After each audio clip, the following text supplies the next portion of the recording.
From the depths of slumber as I ascend the spiral stairways of wakefulness, I will whisper, whisper, God, God, God. Thou art the food, and when I break my fast of nightly separation from thee, I will taste thee and mentally say, God, God, God.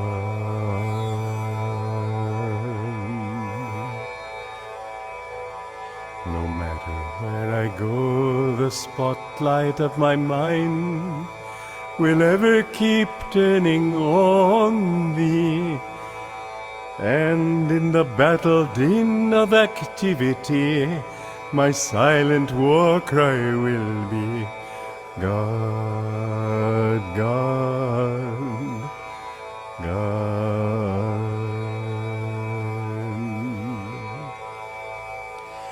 When boisterous storms of trial shriek, and when worries howl at me, I will drown their noises loudly chanting, God, God, God. When my mind weaves dreams with threads of memories, on that magic cloth will I emboss, God, God, God.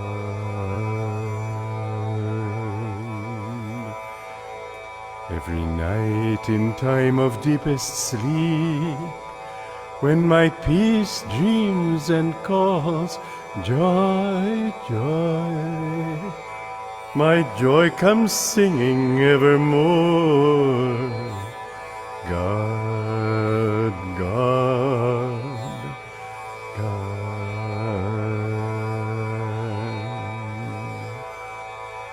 In waking, eating, working, dreaming, sleeping, serving, meditating, chanting, divinely loving, my soul will constantly hum, unheard by any, God, God, God.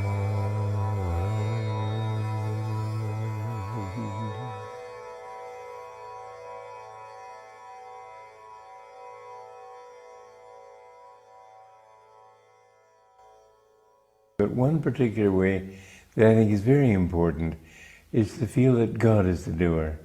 No matter what you're doing, feel that God is doing it through you. I have found that in this, that things come much better. People may say, well, still I like to have some credit in it too. The more you have of that thought, the less you can accomplish. I know one time after a lecture, a sermon that I'd given in the church, somebody complimented me on it, and I said, well, God is the doer. She said, oh, really? as if to say, well, I knew it was good, I didn't know it was that good. That was not what I meant. I meant that He is able to use this form as well as this form will allow Him to, but His is the power with which we breathe, His is the power with which we think. Yogananda said in Autobiography of a Yogi that thoughts are universally rooted, not individually rooted. A man cannot create a thought, he can only reflect it. Our brains are not originally creative things, they're transmitting stations. And you can test that. If you fall into a mood, your energy goes downward. Yogananda used to say, I suffer when I see you have moods, because I see that then Satan gets a hold of you. And the way out of them is to raise your consciousness. So within 5 minutes, You can change your consciousness by putting your mind at the point between the eyebrows. As we change our level of consciousness, so a whole new kind of thoughts come to us. So instead of trying to figure things out, you'll find that if you raise your consciousness, ask for an answer to a question, let's say, it will be there even just in a second. I found in writing music, I never write the music. Really, I've done many things in my life. I've written 140 books. I've written about over 400 pieces of music. I've done a lot of things. Some people are always saying, oh, how great this is that you've done. I've not done anything. The reason I've been able to do it is that I haven't done it. I've allowed it to happen through me. When a melody, when I try to write a song, I don't think, now how do I want this melody to go?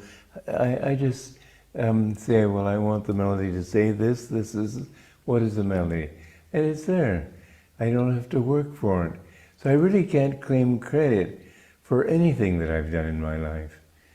And the extent to which I did claim credit, it would be a failure. Good morning again, friends, and welcome. I'd like to start with a few quotes on from different scientists or mathematicians or musicians on God in their work. From Ramanujan, mathematics was not just a knowledge domain. He famously said that for him, an equation has no meaning unless it reveals the mind of God. Albert Einstein, everyone who is seriously committed to the cultivation of science becomes convinced that in all the laws of the universe is manifest a spirit vastly superior to man, and to which we, with our powers, must feel humble. Isaac Newton, what we know is a drop. What we do not know is a vast ocean. The admirable arrangement and harmony of the universe could only have come from the plan of an omniscient and omnipotent being. And Kepler, God is great. God, in his great power and infinite wisdom, is my Lord and my Creator. And in music, Tagore said, music is the purest form of art. Therefore, great poets, true poets, they who are seers, seek to express the universe in terms of music. Bach, I play notes as they are written, but it is God who makes the music. Finally, Handel, I have seen the face of God. Brahms, I feel vibrations that fill my whole being. The ideas flow in upon me directly from God. And when he played music, he began to levitate. This is really an important topic, I think, because so many people, and I hear it, say, oh, I've done it, oh, I've done this job, or I'm the one who's teaching, or they're my students, or whatever. And as Swamiji said, this is a complete block to the flow of inspiration, of God's power, of ideas, of magnetism, of thoughts. Thoughts are universally rooted. Just before this class, another thought came to me to express in the class. And I thought, now, where did that come from? It didn't come from me. It came from Divine Mother to be expressed. And so this topic of seeing God coming through us, we couldn't breathe, we couldn't eat, we couldn't sleep, we couldn't walk, we couldn't talk, we couldn't express things, we couldn't have any creativity, we could do nothing without the power of God. And so one of the main teachings of Master was seeing God as the doer in everything that we do. And Master expressed, he said himself, I killed Yogananda long ago. No one dwells in this temple now but God. And I saw that near the end of Swamiji's life. And he just expressed the divine. It's no longer just him. And you may remember the story of Master when he was coming over on the ship from going from India to the US. And he didn't speak very much English, but he was asked by someone on the ship to give a talk. And he thought, well, my gosh, I don't really feel to do that or don't really know the language that well. Maybe he thought that. But he said yes. That's the thing. And he called on God through his guru. And he stood there for some minutes in front of the audience. It wasn't immediate. It was some days later. And he kept in his mind saying to his guru, calling him, you must help me, you must help me, you must help me. He was calling on God. And he heard inside of his mind, you can do it, you can speak. And he spoke. He gave a beautiful lecture for, I think it was 45 minutes. And they said it was perfect English. Where did that come from? It came from God. And in everything that we do, we have to remember, as Swamiji told us, that it's Master and Babaji are behind everything that we are doing on our path. It's their power that's coming through us in whatever, the yoga class or a talk or the kirtan or a satsang or teaching, education for life, and everything. We have to understand and be in attunement with that divine power that's always flowing, that's flowing through open, receptive, attuned channels. And an interesting thing I read was in this wonderful book, Conversations with Yogananda, last night, Swamiji was saying that Master, well, first of all, when Swamiji couldn't do the yoga postures very well, he wasn't that limber. And but he said every time Master asked him to demonstrate them, he could do all the postures. He got to be known as the expert in the postures. Why? Because God was doing it through him. And he said, I read last night that Norman, who was a big, strong disciple, Master would have him demonstrating the poses, and he couldn't do them very well. But he said, Swamiji said that every time, Norman told him, every time he would have him do the poses, when Master would point at him, he was able to be limber enough to do the poses. Master, what was he doing? Pointing. He was sending him that power of God. And as he said about Swamiji, Master said, Swamiji thought he had been changing himself. Oh, look at me, I've changed, because Master said, you must change this particular thing. And Swamiji felt proud that he was able to change himself. And he heard from some of the monks that Master had talked with them saying, look how I changed Walter. Look how I changed him. And so even we think, oh, now I'm so good at meditation, or I'm the perfect yoga teacher, or I fasted and now I'm slim, or whatever it is. And really, we have to give the credit to God. Now, surely we have to do our part. It's like cooperation with grace. We put our hand in God's hand. We become open, receptive, interested, if nothing else, willing instruments and channels for the divine to flow in every area of our lives. It's not just, oh, now I meditate, I'm a devotee, and that's it. That flow should be happening all the time, and creativity and ideas. And Swamiji gave a very fun example of when he was giving a lecture once, and way back before Ananda. This was with his other master's organization. And he said, Master always told them, let God speak through you. And he said, okay, he started his talk, and he said right in the middle of the talk, he said, well, I'm just going to stop now and let God talk.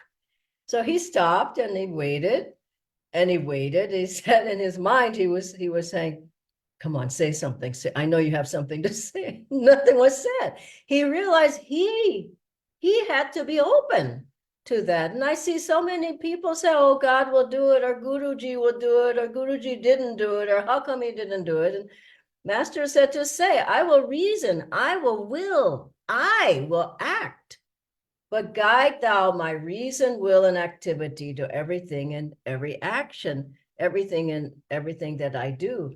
And it's my own but God-given power. And if we do it that way and we cooperate with God, cooperate with grace, miracles happen. It's not enough to meditate. I see a lot of times that happens with people, and they shut themselves down to the creative flow, to ideas, to things that they might do. How might you do it differently? Who should you call? How can you do the class better? What else can you do? How can you serve God more? And people say, well, I don't really know. Well, you should know. Figure it out. Think about it. Motivate yourself. When we were with Swamiji, you sit in a group, he would throw out ideas or say, what do you all think about it? And I don't know, or I don't have a thought. It wasn't a good answer. It was like, think about it, meditate on it, feel it, open yourself. There's a whole reservoir of energy that's flowing down to all those who are open. I feel so many ideas and inspiration, and try this, do this, get in touch with that person. I mean, it's continuous. It's like a faucet that's always on. It's turned on all the time. The question is, are we turned on all the time? And so when I got to Ananda, I understood this principle, that it wasn't just meditation, but it was being a channel for God's energy to flow, to be inspired, to be selfless, to serve with joy. And I was remembering the story of this woman who, she was a devotee, a disciple of Master, and he gave her something to do. He gave her some jobs, and and she was so tensed up. So he came to her again. He said, listen, you're working too hard. And she says, okay, I won't work so hard. So she thought she didn't have to do so much. He gave her more work, and she was tensed up again. He said, well, you're still working too hard. And this is how most of us were, and maybe are, but hopefully not, before coming to Ananda. We learned how to serve with energy and fluidity and a wonderful flow of joy. I mean, the faces should be full of joy and light. And so then Master gave this woman more. No, she's still, he said, you're still working too hard. So finally she said, Master, why don't we change that word work from work to service? And he said, now you're getting it. Let God flow through you. Let God do it through you. Don't think I'm the one doing it. And I just learned that doing anything, I mean, we can't limit ourselves. Okay, I have joy when I'm teaching, but I don't have joy when I'm doing the dishes. I don't have joy when I'm cooking or whatever. But I learned that wonderful principle that in anything and everything, feel that it's God's energy in creating something, or playing a musical instrument, or singing, or chanting, or doing the dishes, or mopping the floor, or whatever the things are, being with your friends, or just feel that he's serving through me. He's looking through my eyes. He's speaking through my voice. He's vibrating through me. It's just what a wonderful principle that Master gave. And I just don't know how many practice that, but it's something to do. I was with another Nayaswami yesterday, Nita. He told me just a fantastic story about just energy flows and saying yes to life. He said he came to Ananda, and then he went away for some couple of years to get a degree. He had already graduated, but he went back to get a degree in education. He said he got back, I think it was a Friday, and there was a big meeting on Saturday because it was the beginning of Ananda. He was one of the pioneers in the early years, and they really needed a school. So at the meeting, they asked him, could he start the school? And he said, well, okay, why not? And they said, well, the thing is, can you start on Monday, which was 2 days later? And he said, well, all right. And that's how Ananda School started. Education for Life started. There was the idea, there was a person there who just showed up in time. Now, how did that all happen? And then the energy flowed and the school began. And so these masters looking for instruments, people who are willing to be open and to help. And we might think, oh, that's too big of a job, or who am I to? Well, I love what Swamiji said once to someone. He said, inferiority and superiority complexes are both ego. Both of them are wrong. Just be natural, be open, be in attunement with God. Don't think, who am I? Who are you anyway? That's the thing. And I was remembering a wonderful story of a master's life and Swamiji's, where Swamiji was trying to create Ananda, and the expenses were huge, not just monetarily, but on every level. But at a particular time, there was a company trying to, we owed money to this particular company, and they were put a lien on the property and were wanting to, shut us down. And Swamiji just prayed and did everything he could to keep it open, thank God. And then he was at a program somewhere, and someone came up, I think he had spoken, and someone came up and said, I want to help your work. Can I help you in any way? And so Swamiji said, sure. And he thought maybe give, I don't know, $100 or something like that at that time, which actually was a lot. The man wrote a check for $3,000. Now, Swamiji had done everything he could to make it work. But then Divine Mother came in. We have to understand, you can't just help me. It's like, do everything you can, and then God will come. And also, Master, he told his secretary that he was going to go on a nationwide tour throughout America. And when he was there, and his secretary said, I'm sorry, sir, but you don't have any money to do anything. Master said, I'm going, period. And the secretary said, well, fine, but I don't know how you're going to go. But Master knew Divine Mother was going to help him because he was helping himself. And so he was in San Francisco walking down the street. I mean, this is an incredible story of faith, doing what you can and having faith in God. And then, and knowing that God is doing it all behind that faith. And so Master was there, and he passed someone on the street, and the person said, I want to help you. I want to help your work. Now, he was Indian, long hair, maybe robes, I don't know. But, he obviously was a soul, a great soul, this man saw. And he wanted to help him. And Master said, you don't even know who I am. And the man said, yes, I do.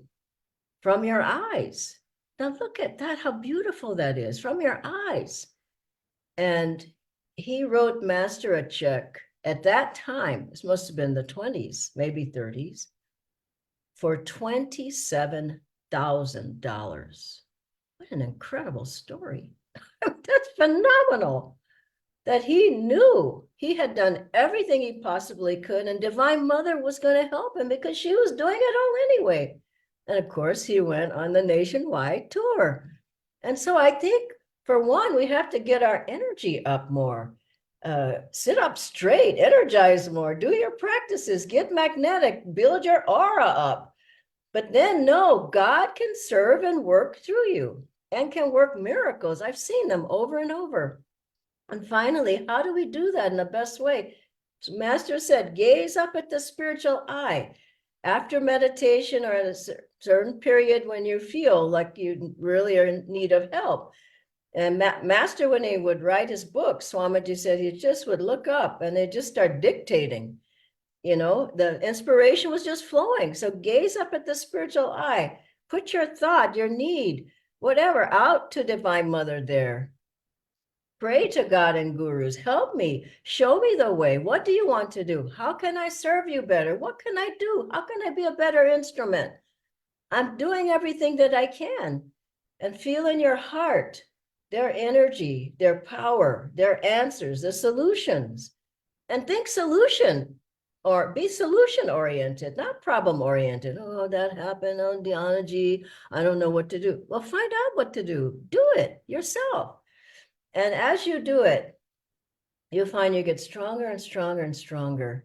I know Swamiji said to us in Italy, we were there, and I asked him, I said, how on earth are we going to continue here? He was leaving on the plane to go back to America. He just left us there in 1984, 4 of us. And he said, Dhyana, you need to tune in and ask Master and Divine Mother what to do, and you will know what to do. He was challenging me. You have to tune in. So in order to draw in God's will and see God as the doer, have God by your side, walking with you, you have to tune in, read the books, hear the music, go to the center, come online, do the kirtans, all the things, and you'll find that the answers, the solutions, Divine Mother, God's power is behind you. I want to close with these beautiful words from this great book of Master's healing, scientific healing affirmations. Do this with me in your mind or out loud. Each morning, just repeat it mentally. I willingly and joyfully offer my entire self, my body, mind, any special ability or talent which I may possess, to be used by the infinite creator in whatever way he may choose to express himself through me. And finally, from How to Awaken Your True Potential, teachings of Master. Come out of your closed chamber of limitation. These are Master's words. Never suggest to your mind human limitations of sickness, old age, or death, but constantly remind yourself, I am the infinite, which has become the body. You are God's, if you only knew it. You must look within. Behind the wave of your consciousness is the sea of God's presence. Claim your divine birthright. Awake, and you shall behold the glory of God. Om Shanti Shanti. I'll ask Natindra to join me on the screen now for a couple of questions. Thank you so much, Dhyanaji, for the inspiration. We have a few questions. The first one is, how should I convince myself that God is the doer when something unpleasant happens in life? It's a lack of your own attunement. People blame God, they blame Master. Master didn't help me. Master wasn't there, Divine Mother.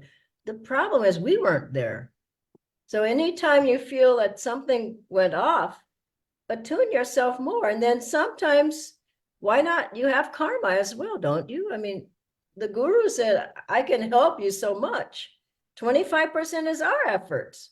You have to do your part. Master said 25%, I'll help you. 50%, my God, 75% is there. What more do you want? And so the thing is, we have to say, okay, I'll do my part. I have karma to burn off. I have things I have to learn. I need to be challenged. I was listening to a talk yesterday of Swamiji. Said, if you didn't have the challenges, how would you grow? Just sitting at the beach and go all the time. Are you growing? So, and this Master said, you may think this path is hard, but the worldly path is much harder. So I think be grateful of what we have rather than Master didn't help me, Divine Mother didn't help me. Thank you, Dhyanaji. Two more questions. The first one is, how can I learn to discriminate my own ego will from God's will? That's tricky because everybody thinks they're right all the time. You're just not right all the time. I think better to try to align yourself after meditation. Think of your projects or the answers, the solutions after your mind is clear, after you've meditated. Also, you might ask others who you feel can help you, who've been on the path longer than you, at least for a while until you feel, I mean, not for a while. I mean, I still ask my peers and people who've been here longer, is this right? Is this the right thing to do? So don't think you can just figure it out yourself. I've seen lots of people slide down that mountain who thought they figured it out for themselves. So do your best, but consult others. And shall I add this other word? Listen. Listen to them. People ask, but do they listen? And the next word is act. You might hear it, but what are you doing about it? So all these parts are important. It's a slippery, slidey slope. Let's face it, it's not easy.